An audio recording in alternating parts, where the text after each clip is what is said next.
They are mysterious stories that have captured the imaginations of UFO believers and sparked covert government investigations. It was a gigantic object, 300 meters in diameter. It made very strange aerial maneuvers. But these are not celebrated American paranormal incidents. These UFO episodes took place in a country for years shrouded in secrecy. Behind the scenes, the Russian government, the Russian military take this phenomena very seriously. They've been lying directly to their own people.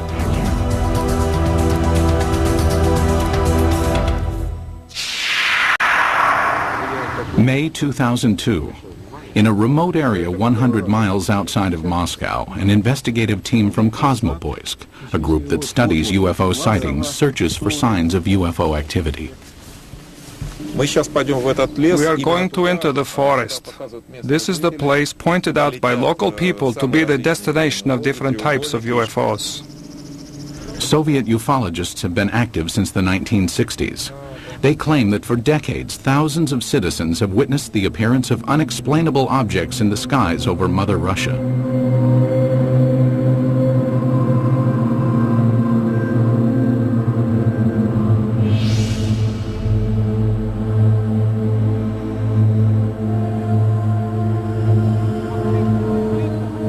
Today, ufologists in Russia work in the open and report their findings freely. This was not always the case. Before the policy of glasnost was introduced in 1985, independent investigations of UFOs in the former Soviet Union were conducted in a climate of secrecy and fear. At times, official government policy denied the existence of UFOs and any UFO activity, and prohibited anyone from reporting otherwise. The UFO research in the former Soviet Union was a very complicated matter because one had to deal with overall state secrecy. Meanwhile, the Soviet government was involved in covert UFO investigations of its own. We know that the Russian government studied this secretly for a period of 40 years. We know that they took it very seriously. We also know that there have been various attempts, including more recent ones, to put a spin on this to say, there's nothing to it. That's a bunch of baloney. The results of the Soviets' most far-reaching secret UFO study became public in the year 2000. The inquiry started in 1978 and took 13 years to complete. The investigative team consisted of top scientists and military experts and was completely clandestine. Certainly, this collaboration between the Academy of Sciences and the Ministry of Defense was not paraded. I mean, formally, these studies were closed. Classified organizations took part in these studies. This research should have a secret character. Colonel Boris Sokolov was the coordinator of the investigation. Shortly after the fall of the Soviet Union, he met with American investigative journalist George Knapp. Sokolov told us that just as in America, 90 to 95% of these cases could be explained away, but the remaining 5 to 10% could not be easily explained. The 13-year Soviet UFO study scrutinized some of the most puzzling sightings in Russian history. In 1968, a cameraman documenting a test of a Soviet jet fighter noticed a huge triangular object in the sky. He focused his camera on the object and caught it on film. In 1977, an unusual aerial display sent tentacles of light streaming down over the town of Petrozavodsk. Some claim the event caused fine holes to be glazed in glass windows and concrete. In 1982, military personnel at an intercontinental ballistic missile base witnessed several brilliantly lit orbs overhead. Seconds later, a warning light indicated a missile had switched to the prepare to launch mode. Had an alleged UFO come close to starting a nuclear attack?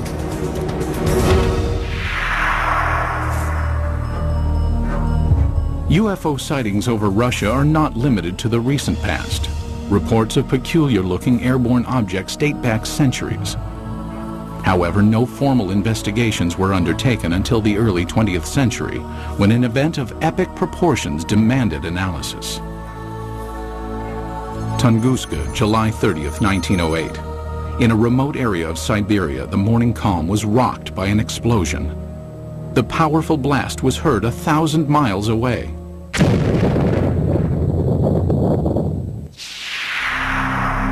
There was an enormous firewall blast, something on the order of 15 megatons of equivalent energy, which is roughly 1,000 times that of the Hiroshima blast at the end of the Second World War. This was an extraordinary event. Because of the remoteness of the Tunguska region, it was almost 20 years before any government researchers visited the site. The first expedition to reach Tunguska was headed by Russian mineralogist Leonid Kulik. When the initial expedition got to the Tunguska area in 1927, the natives were reluctant to show the scientists into the region because they thought the god Agdi had devastated the area because of the wickedness that was going on, and he had destroyed the trees, killed the animals. Kulik eventually convinced locals to direct him to the blast location. Believing a meteorite had caused the massive explosion, Kulik assumed he would find a crater at the point of the meteorite's impact. To his surprise, there was none. He looked for meteorite samples on the ground because often when an object hits the Earth, it throws up debris, and the debris is recoverable around the edges of the crater. But of course he didn't find that either. What Kulik discovered has stirred UFO debate for decades. At the blast's epicenter was a frozen swamp with an untouched clump of fully grown trees in the middle. Circled around the grove, 10 million dead trees lay in a symmetrical ring, seemingly mowed down by a cosmic scythe. So here we have an enormous blast site with no crater, no fragments or meteorites around the rim of the crater, and this radial pattern of burnt trees knocked down for some 20 miles in all directions. In the years that followed, others traveled to Tunguska to study the unusual occurrence. There might have been fruits obtained by labors of another expedition sent by the head of the Soviet secret police in the late 1940s. But all we know is that such expedition existed. We do not know what has happened to the items and the information it collected. Further baffling ufologists were reports of radiation damage in the Tunguska blast region. There were also some reports of mutations taking place in plant life, and even some humans apparently suffered some gene damage. In 1947, Russian Army Colonel Alexander Kazantsev developed a remarkable theory based on information about the devastating consequences of America's atomic bomb attacks on Japan. He was listening to the report about the nuclear bombardment. The announcer gave a very long and very detailed description of how and in which direction trees, houses had fallen, and so on, how everything was hit. He realized that what had happened in Hiroshima, exactly the same happened at Tunguska, only nearly half a century ago. Kazantsev hypothesized that the nuclear-like devastation seen at Tunguska must have been caused by the crash of a nuclear-powered alien spacecraft. But the scientific community rebuffs the UFO theory. Scientists claim the Tunguska explosion was caused by a rare but explainable natural event. They believe an asteroid dropped to just 3 miles above the Earth's surface and then exploded. As the object came in, it was being decelerated and squeezed by atmospheric forces. It blew up with the force of a hydrogen bomb. The shock wave smashed down the forest, knocking trees away from the blast and resulting in a pattern away from ground zero. But how would an asteroid explosion explain the reports of radiation damage in the Tunguska area? Scientists say it can be attributed to the sheer magnitude of the explosion. As we mentioned before, the blast itself was 1,000 times greater than the Hiroshima blast at the end of World War II. The blast would have generated a series of very high-speed charged particles and would have been the cause of some of the mutations in the gene structures of plants and animals. But to this day, scientific explanations do not satisfy many ufologists. I have been several times to the place where the Tunguska body fell. I intentionally call it body, not meteorite. I mean, the catastrophe of an asteroid, of a comet, or of any other natural body cannot lead to such consequences. A number of expeditions found things that they couldn't explain. There were some people who were saying that the evidence suggested this was some kind of an alien spaceship. That was the kind of magical explanation you use when you don't have enough real science to understand the physics and the astronomy involved. Throughout the rest of the 20th century, magical explanations of unidentified flying objects over Russian skies would continue. And in one instance would help expose a top-secret Soviet military project.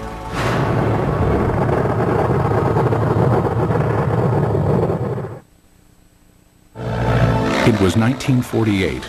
World War II was over, but the Cold War was just beginning. Soviet leader Joseph Stalin had initiated the Berlin blockade and directed his scientists to develop a nuclear weapon to rival that of the United States. It was during this period that some claim Stalin grew concerned about UFOs. It is said his interest stemmed from reports of a 1947 UFO incident in Roswell, New Mexico. New Mexico in 1947 would have been a hotbed of Soviet espionage because we had all kinds of stuff there. The 509th Bomber Wing, the only atomic bomber wing group. Purportedly, Stalin ordered Sergei Korolev, the founder of the Russian space program, to analyze information about the supposed Roswell crash and report his findings. Mr. Korolev came up with an answer. Yes, UFOs exist. No, they present no immediate threat. And after evaluating the information, all that the Russians had acquired on Roswell and on UFOs, Korolev concluded UFOs are real. They appear to be intelligently controlled. That's what he told Stalin, and Stalin in turn said, that's what my other people have concluded as well. While concrete proof of the conversation does not exist, several Soviet scientific agencies did begin investigating UFOs in the ensuing years. Stalin, after getting this information about Roswell and UFOs in general, did the same thing basically that the American government had been doing. He condemns UFOs in public and then conducts secret tests behind the scenes. He had all sorts of high-level scientists who would research the problem for him and then report to military officials, all behind the scenes. Also hidden from public view were UFO reports culled from Soviet Air Force pilots. Between the mid-1950s and mid-1960s, pilots reported approximately 15,000 UFO sightings. It is very difficult to find a pilot who has been flying for many years and has never seen a UFO. Most of these sightings can be easily explained.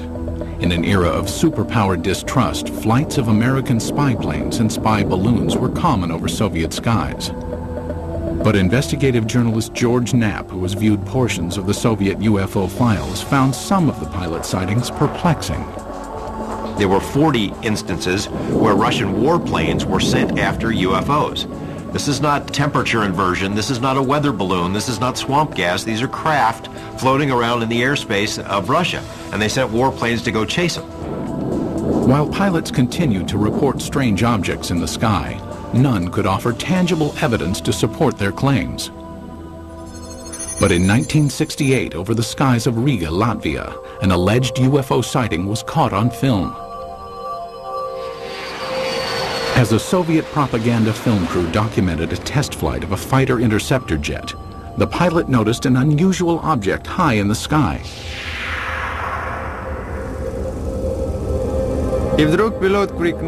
And suddenly the pilot shouted, "Look, film it!" We looked and saw a triangle at a tremendous height. Fighter planes scrambled to investigate, but the object quickly disappeared behind a cloud and was never seen again. It was later estimated that the craft was hovering approximately 7 miles above the ground. The film was sent to the Kremlin, where it remained locked from public view for years. They really took it seriously. I say seriously because the film was taken away. It was declared completely secret. Outsiders have only recently seen the confiscated film.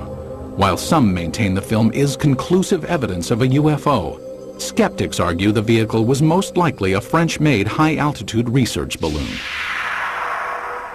As secrecy enveloped all government discussions of UFO issues, an underground army of Soviet ufologists began to form in the USSR. They kept their studies concealed. Russians who study UFOs in this period report that they had a very serious feeling of threat from the Soviet government, that they were doing something which the Soviet government disapproved of. The leader of civilian UFO research was Felix Ziegel, the man considered the father of Soviet ufology. Felix Ziegel was a Soviet scientist.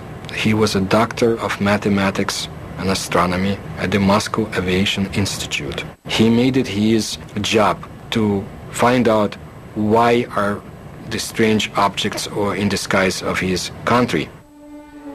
Ziegel challenged the Soviet system by conducting paranormal lectures, organizing independent UFO investigations, and urging Soviet citizens to report any and all sightings. His efforts were not without risk. We cannot say, of course, that people would be put in jail for it, but still Ziegel suffered. He was harassed both in his place of work, at the Institute of Aviation, and he was harassed by the state government authorities. Ziegel and his investigators spread information about UFO sightings through an underground press network. Samizdat, private publications used to disseminate information, were strictly forbidden by the Kremlin. In his time, brochures were printed in a samizdat way. They were collections of observations and letters, typed in 5 to 10 copies.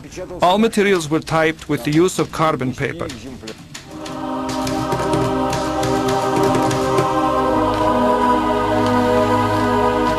Samizdat papers were distributed by trustworthy messengers who secretly carried the copies from one person to the next. UFO information circulated in this covert manner until 1967, when suddenly it seemed as if ufologists were given a reprieve from government censure. Today it appears this respite was a smokescreen, part of an intricate government deception. The complex ruse began in 1967 when citizens reported multiple sightings of crescent-shaped UFOs over the skies of the Ukraine and the lower Volga Valley. It was also seen as far south as the Caucasus Mountains, where many astronomers in observatories in the Caucasus Mountains would see these objects flying horizontally from west to east, crescent-shaped, heading toward the east. For reasons unknown at the time, the government allowed press coverage and independent study of the sightings. Felix Ziegel was granted permission to form a government-sanctioned investigative committee made up of over 200 scientific and military experts. In October 1967, they convened at the Central House of Aviation and Cosmonautics in Moscow. Their goal? Determine the cause of the mass sightings. On television and in newspapers, Ziegel's committee appealed to Soviet citizens to report information on UFOs. For the first time in Soviet history, UFOs seemed to be an open topic. It was like a breath of fresh air. Freedom of discussion about a forbidden subject was permitted to the Soviet citizens. And this was something unheard of. And alas, it did not last long. Within a few months of Ziegel's televised appeal, the steel jaws of Soviet censorship clamped down. Reporting of UFOs was once again off limits. The subject was dropped from the controlled media, and Ziegel's committee was ordered to disband. The committee was to encourage people to report. As soon as the reports began to gather, somebody in Moscow quashed the activity, canceled the committee, canceled publication of further works, and put a lid on it. Cries of a Kremlin whitewash were immediately sounded. Why the cover-up takes place, I don't know. Is there a cover-up? There's no question about it. But what they were covering up is the question. UFO buffs believe they were covering up alien visitations. I think the evidence is clear they were covering up descriptions of their own secret military aircraft and missile activities and satellite activities. Scientist and NASA consultant James Oberg came to this conclusion in 1977 after studying Soviet space vehicle launch patterns and comparing them to the dates of the 1967 sightings. He deduced that the crescent-shaped objects witnessed in the sky were not alien in nature, but could be attributed to secret tests of a new Soviet missile warhead.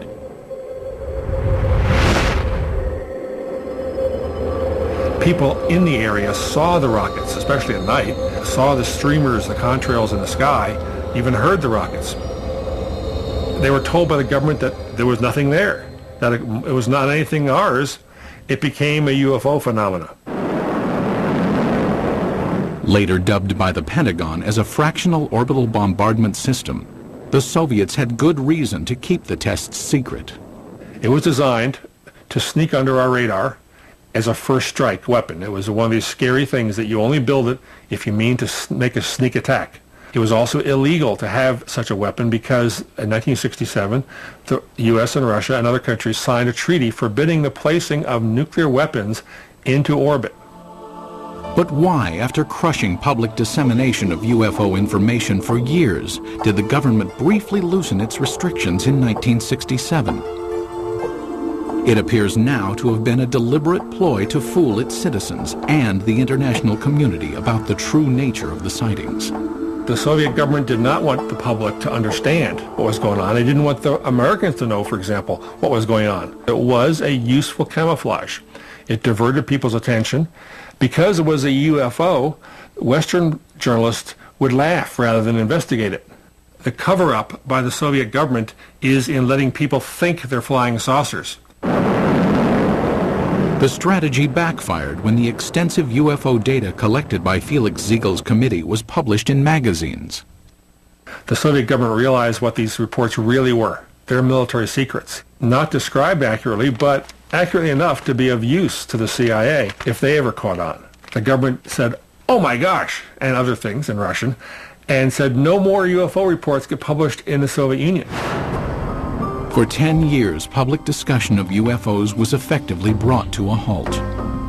But that would change in 1977 with the appearance of a strange-looking object over Soviet skies, witnessed by thousands of astonished citizens. September 20th, 1977. As dawn approached in the small Russian port city of Petrozavodsk, a spectacular aerial display lit up the skies. The incident would become one of the most studied UFO sightings in Soviet history. The phenomenon of Petrozavodsk is one of the greatest abnormal phenomena on the territory of our country. At approximately 4 o'clock in the morning, civilians and military personnel reported seeing huge star-like apparitions shooting in the sky. As it flew up in the sky, appeared to come over the city and then head off toward the horizon. People who were out in the streets of the town saw this blazing jellyfish streaming tentacles down from the saucer-shaped bright core. The impressive display lasted approximately 10 minutes. Witnesses claimed that a host of strange occurrences on the ground accompanied the sighting. They reported all sorts of phenomena. They smelled ozone, computers were crashing, drivers lost control of their vehicles and went into ditches. Perhaps the phenomenon most difficult to explain was the appearance of finely glazed holes in glass windows and rocks around the city. There is no explanation for this fact, but the connection is direct by the time parameters. There had been no holes before the event, and then they appeared. Witnessed by thousands, the aerial display above Petrozavodsk was impossible to refute. While the sighting remained a mystery to Soviet citizens, NASA consultant James Oberg quickly discovered its origins. Because of my connection with the space program and my knowledge of satellites and rockets, I was able to find out within a matter of hours. There was a rocket launching that morning from a secret space center north of Moscow at precisely the time people were seeing this UFO. The jellyfish-like display was triggered by the launch of the Cosmos 955 spy satellite. As the rocket engine contrails were backlit by the rising morning sun, it produced the tentacle effect observed by witnesses. So this what they call basically the smoking gun of Soviet ufology. They call it a Medusa, or jellyfish UFO, because it was streamers of light coming down from the streamers in the rocket engines of the rocket, as it turned out. As with previous mass sightings, the government had ample reason to keep the truth hidden from Soviet citizens. The satellite was launched from a secret military space center called Plesetsk, one of several undisclosed missile bases scattered throughout the Soviet Union. Most ufologists accept the satellite launch as the cause of the aerial display, but many argue it does not fully clarify the mystery. How shall we explain the appearance of some beams that burnt the glass? When the pieces of the glass were analyzed at the Institute of Metrology in Moscow, they concluded that these holes resulted from badly glazed window glass. That is, a purely technical defect took place. I do not believe that the launch of a secret military satellite would explain the holes that were made in the glass. My personal opinion, no, this was not man-made technology that's responsible for such effects. There were some reports of holes being drilled into glass window panes and in paving stones. I saw those reports. I can't explain it. And all these sorts of additional phenomena, these additional reports, are typical of what happens when people see a very sudden, shocking sight in the sky and look around them for corroborative evidence. Most of the time, it's irrelevant, independent, and sometimes even imaginary. While the mysterious holes might never be fully explained, the Petrozavodsk incident had much deeper consequences inside the walls of the Kremlin. The upshot of this incident was the decision of the Soviet government to create a secret program to study UFOs. In the weeks following the Petrozavodsk sighting, the Soviet Academy of Sciences received inquiries from several European nations concerned about the nature of the event. In response, the Academy of Sciences requested permission from the Kremlin to initiate a top-secret investigation of anomalous occurrences. Although aware the majority of these events were not paranormal in nature, the scientists admitted in their request that they could not provide a scientific basis for all UFO sightings. The Academy of Sciences can neither ignore or explain the paranormal phenomena similar to that observed in September 1977 in Petrozavodsk. The program was organized to show that we did not know the answers to these questions and would be studying it on the scientific level. That was the way the official scientific program for studying abnormal phenomena and extraterrestrial flying objects started its work in the Soviet Union. In 1978, the investigation that later became known as Institute 22 was formally started. The study lasted 13 years and was completely concealed from public view. But why did the Soviet government spend time and money to investigate a phenomenon it already knew the origins of? There's really no surprise that the Soviet military, even if they understood the nature of most of these reports, would still investigate them. The Soviets traditionally spied on themselves as severely as they spied on the West. If they already knew that these are missile tests, why do they have to have a nationwide study behind the scenes? I mean, it's not like the results of the study were ever going to be published anywhere. It was a secret. So it makes no sense. While the rationale for the beginnings of the study is still debated, there is no doubt the scope of the investigation was far-reaching. The Institute 22 inquiry was conducted jointly between the Soviet Academy of Sciences and the Ministry of Defense. It was very useful for the Academy of Sciences to collaborate and to carry out studies together with the Ministry of Defense, because naturally it was much easier for the Ministry of Defense to get the information we had no access to. The armed forces were ordered to study what, if any, influence possible UFOs might have on the proper functioning of technical military equipment. In addition, hundreds of thousands of sailors, soldiers, and pilots were recruited to watch for and report on UFOs. No one was told why the reports were being taken. The Ministry of Defense has an enormous observance potential. First, military units are located all over the country.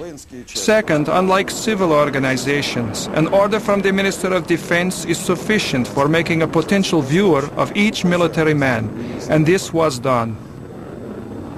Every single unit in the vast Soviet military empire had to comply with this study. That is, any UFO, any anomalous object, any ball of light, any strange thing in the sky whatsoever had to be fully investigated.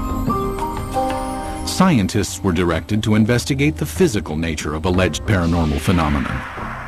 The data collected by the military and scientists was analyzed in a lab located in a nondescript building in a suburb of Moscow. The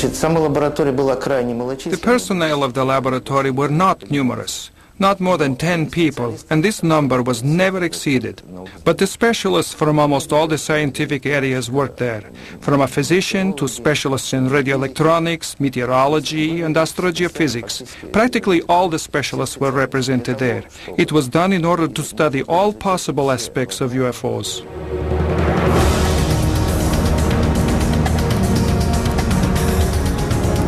Six years into the study, Institute 22 would be called on to scrutinize an incident of global consequence, when a suspected UFO incident placed the world on the brink of nuclear war.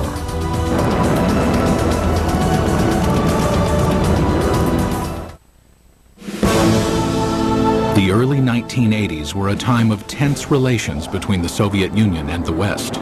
The era of détente had ended, and the Russian landscape was studded with intercontinental ballistic missile silos. Each contained nuclear weapons aimed westward. It was at one of these silos that a reported UFO incident caused a nuclear scare.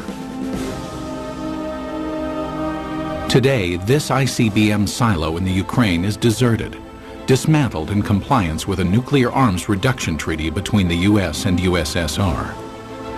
But at this silo in 1982, something went terribly wrong.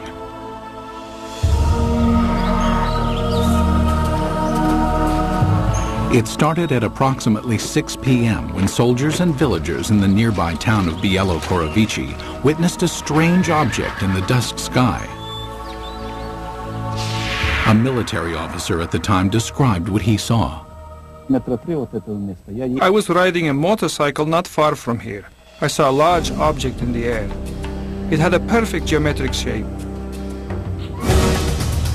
At the same moment inside the silo, an emergency warning light indicated that a nuclear missile had switched to launch mode. The most telling testimony comes from the communications officer who said that somehow something entered the correct code. But Moscow had not ordered a launch, nor had any personnel in the bunker touched the control panel. For 15 agonizing seconds, technicians frantically scrambled to stop the launch. Then, without explanation, the launch sequence was aborted. They were ready for launch. The UFO, poof, goes away. Poof, the command control module goes back to normal. Had a UFO somehow interfered with the launch controls of a nuclear missile? A team of investigators from Institute 22, the secret state-sponsored UFO research team, was immediately ordered to the missile base. They established within a very short period, literally half a day, that a military training exercise took place at a nearby aerial ground. Investigators learned that the sighting occurred at the same time and in the same area where the military was testing flares. Dropped out of planes, the flares provided 5 to 7 minutes of illumination. That explained the strange display in the sky. But why did the nuclear launch sequence activate? The fact that the emergency situation coincided with the effects which took place is certainly a remarkable coincidence, but it is still a coincidence. The ICBM control equipment was systematically taken apart and rebuilt, but no defects were found. It's not just an electrical malfunction. Something entered the correct launch codes. That just doesn't happen every day. We hear from our government UFOs are not a matter of national security. The Russian government has been telling its people the same thing. They're trying to confuse us. This incident is clear evidence, if ever there was, that UFOs do carry national security implications. After examining the ICBM episode, the investigative team of Institute 22 continued to scrutinize various sightings around the country. Some who reported UFOs had a much closer view than those on Earth. Cosmonauts. The first man in space, Yuri Gagarin, is quoted in the Thread 3 documents as saying, "I can tell you that UFOs are real, and if you allow me, I'll tell you a lot more." The second man in space, cosmonaut Titov, said that there were 7 UFOs dancing around his space capsule during his brief flight into space. However, even to this day, most cosmonauts are reluctant to speak about any unusual phenomenon they witnessed in space. There's a ridicule factor, there's a laughter curtain, there are career consequences from reporting a UFO and taking it seriously. But in this rare interview obtained by the History Channel, 2 cosmonauts spoke of unusual objects they encountered in space. Many cosmonauts have seen phenomena which are far beyond the experiences of Earthmen. For 10 years, I never spoke of such things. Former Commander Vladimir Kovalyonik of the Salyut 6 space station revealed that on May 5, 1981, he observed an unrecognizable illuminated entity outside the porthole of his craft. The object had an elliptical shape and flew with us. It only flew straight, but then a kind of explosion happened. It produced a golden light, very beautiful to watch. A second explosion followed, and 2 spheres appeared. As we entered the darkness of Earth's shadow, I could no longer see them.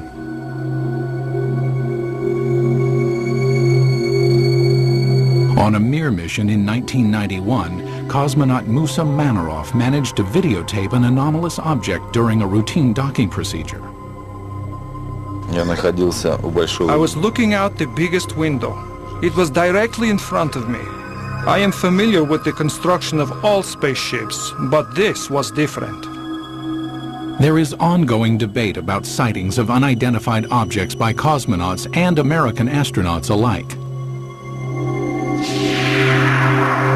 Skeptics insist there is enough debris left in orbit to constitute a plethora of unusual sightings.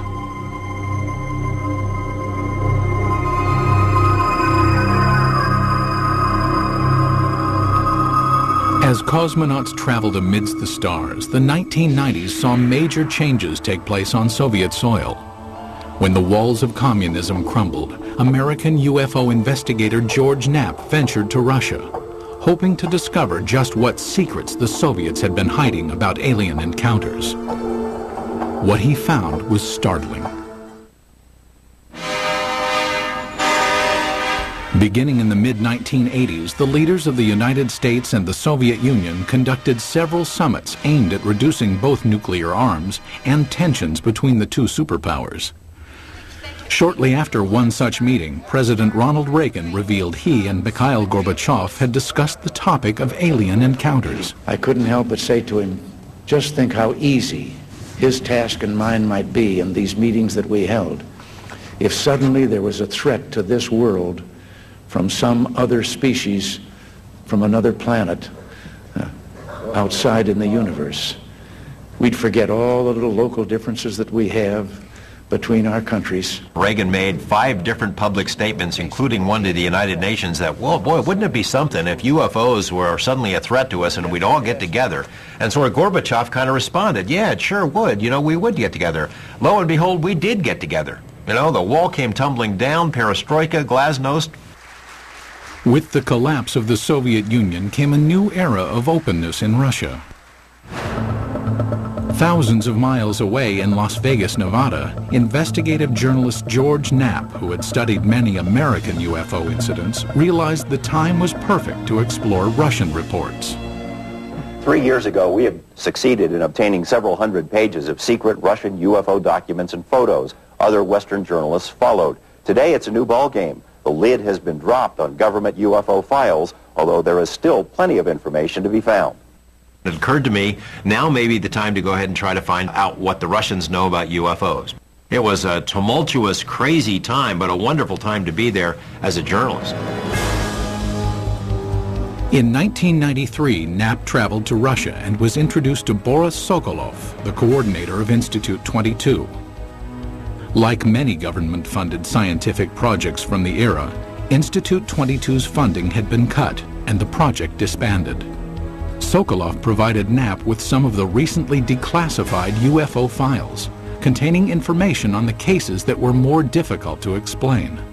he had culled from the thousands of reports some of the most interesting ones and had kept them in these binders, and we were able to get them and bring them back. Why would the Russian military study all of this stuff? Colonel Sokolov said it was a very practical reason. They knew that UFOs could do things that their planes couldn't. Figured by studying it, they may be able to get an advantage over us in terms of stealth technology. Upon returning to the United States, Knapp made some of the files public.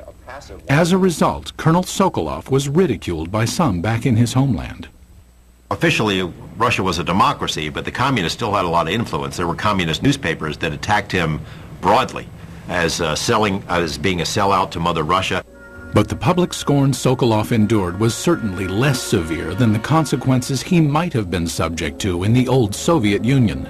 My friend put it this way. He said, if this had happened 5 years ago, we would be in prison. If it had happened 10 years ago, we'd all be shot for giving up these secrets. But in 2000, the relaxed political climate allowed Sokolov and scientist Yuli Platov to publish a report summarizing the findings of Institute 22. Entitled The History of UFO State Research in the USSR, the report concluded that of the 3,000 UFO sightings investigated, 90 to 95% of the incidents could be attributed to man-made phenomenon, mostly missile launches and research balloons. The remaining 5 to 10% could not be easily explained. He was not willing to conclude that any of these things were extraterrestrials or interdimensionals or aliens from the future or anything of that sort. The thing is that before, the enthusiastic ufologists had affirmed in literature that all we saw was due to contacts with the extraterrestrial civilizations. No. It turned out that only a very small percentage of events remained unexplained. But in a land that for so long concealed information and suppressed dialogue, many ufologists wondered if the report revealed the entire truth. There is a vast treasure trove of KGB documents on this topic somewhere that no one has ever seen. And I know the KGB did release some documents in the early 90s, but it is presumed by a lot of folks that the best stuff is still hidden in a vault somewhere. What happened to the files? Who keeps them? Until we ourselves go through the files, we cannot say whether what Mr. Platov and Mr. Sokolov say is true. It will probably never be known exactly how many Soviet UFO files remain classified, or what they contain. Most in the scientific community doubt any smoking guns exist in the unseen files. People in Russia still have a very powerful sense of gossip and rumors, because under Soviet days, so many things were illegal to talk about, illegal to know. So they replaced the reality with a very rich mythology. UFOs became part of that mythology in Russia, and it's still a very powerful theme over there. But many UFO enthusiasts remain suspicious, believing that the proof of alien encounters exists and is still being hidden.